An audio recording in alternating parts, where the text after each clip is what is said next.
Match পর বিশ্বকাপের বাছাই পর্বে জয়ের দেখা পেল ব্রাজিল।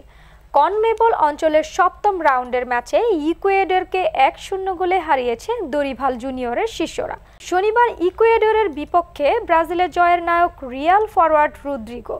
এ জয়ে 7 ম্যাচে 10 পয়েন্ট নিয়ে টেবিলের চতুর্থ স্থানে উঠে এসেছে সেলেসাওরা। ঘরের মাঠে বিশ্বকাপ বাছাই পর্বে নিজেদের সপ্তম ম্যাচে ইকুয়েডরের মুখোমুখি হয় ব্রাজিল। ম্যাচের 30তম মিনিটে রদ্রিগোর গোলে ছন্দ ফিরে পায় সেলেসাওরা।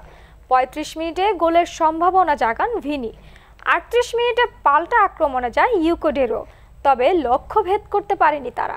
আর 39 মিনিটে তাদের সামনে বাধা গোলরক্ষক অ্যালিসন বেকার।